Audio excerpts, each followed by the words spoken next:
শুক্রবার দিন জয়নুল আবেদিন পার্কে ঘুরতে গেলে দেখা যায় যে এত পরিমাণ মানুষ থাকে, যার কারণে ছবি বা ভিডিও তোলা অনেক বেশি টাফ হয়ে যায়। শুক্রবার দিন আমার প্রিয় মানুষগুলোকে নিয়ে পার্কে ঘুরতে গিয়ে কি কি করলাম তা নিয়ে থাকবে আমার আজকের ভিডিওটি। হ্যালো গাইস, আসসালামু আলাইকুম। কেমন আছেন সবাই? আশা করি সবাই অনেক ভালো আছেন। শুক্রবার দিন দুপুরবেলা সবাই মিলে একসাথে আজকে খাওয়া দাওয়া করেছিলাম। খাওয়া শেষে একটু রেস্ট নিলাম এবং দেখলাম যে হঠাৎ করে বৃষ্টি নামা শুরু হলো। বৃষ্টি শেষ হলো, তারপর বিকালবেলা সবাই মিলে রেডি হয়ে চলে আসলাম জয়নুল আবেদিন পার্কে। আর এসেই তো দেখি মাঠের সাইডে সবাই জোড়া জোড়া বসে আছে কাপলরা। শুক্রবার দিন দেখা যায় যে অনেক চাকরিজীবী বা ব্যবসায়িক মানুষেরা ছুটির দিন, তো তারা ফ্যামিলি নিয়ে একটু টাইম স্পেন্ড করে পার্কে এসে। তো দেখা যায় যে এভাবে জোড়ায় জোড়ায় কাপল বসে থাকার জন্য অনেক ফ্যামিলি লজ্জায় পড়ে যায়। সবারই উচিত একটু সচেতন হয়ে ঘোরাফেরা করার জন্য, কারণ এটা একটা পাবলিক প্লেস, অনেক ধরনের মানুষ এখানে আসে। তারপর চলে গিয়েছিলাম ছেলেকে নিয়ে একটু খেলার যে সাইডটা আছে ওইটার ভিতরে।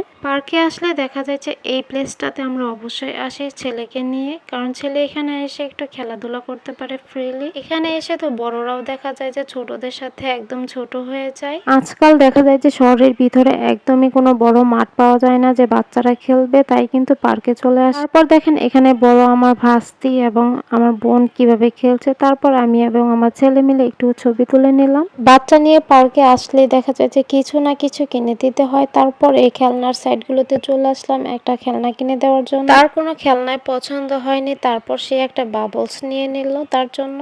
নদীর পাড়ে একটু দাঁড়ালাম। আকাশটা দেখতে এত সুন্দর ছিল যে, এবং পানির স্রোতও ছিল অনেক বেশি। নদীতে পানির পরিমাণও কিন্তু খুব বেশি ছিল, তাই কিন্তু নৌকা দিয়ে আর ঘুরতে যাইনি আমরা। ছেলেকে নিয়ে একটু আকাশটা দেখছিলাম যে আকাশের রংটা এত পরিমাণ সুন্দর ছিল এবং নৌকাগুলো দেখে মনে হচ্ছে একটা চিত্র আঁকা হয়েছে।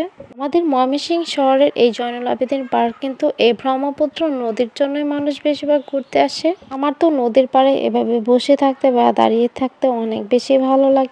আকাশটা কিন্তু একটু একটু মেঘলা ছিল এবং সেই সাথে রোদও ছিল। আর নদীর পাড়ে দাঁড়িয়ে থাকলে দেখা যায় যে একদমই গরম লাগে না, হালকা হালকা বাতাস শরীরে লাগলে অনেক ভালো লাগে। ছেলে এখানে এসেও অনেক খেলাধুলা করছিল, অনেক বেশি আনন্দ করছিল। ছেলেকে একটু বোকা বানিয়ে নিলাম, ছবি তোলার কথা বলে একটা ভিডিও বানিয়ে নিয়েছি, তো সে বুঝতেই পারেনি। তারপর চলে গিয়েছিলাম ফুড পার্কে। পার্কের এই রাস্তাটা কিন্তু অনেক বেশি সুন্দর লাগে, দুই পাশে গাছ এবং মাঝখানে রাস্তা, অনেক বেশি ভালো লাগে। ফুড পার্কে এসে আগে একটা আইসক্রিম কিনে নিলাম এবং পানি কিনে নিলাম। যেহেতু অনেকটুকু পথ হেঁটেছি তাই একটু গরম লাগছিল, তাই সবাই মিলে আইসক্রিম খেয়ে নিলাম আগে।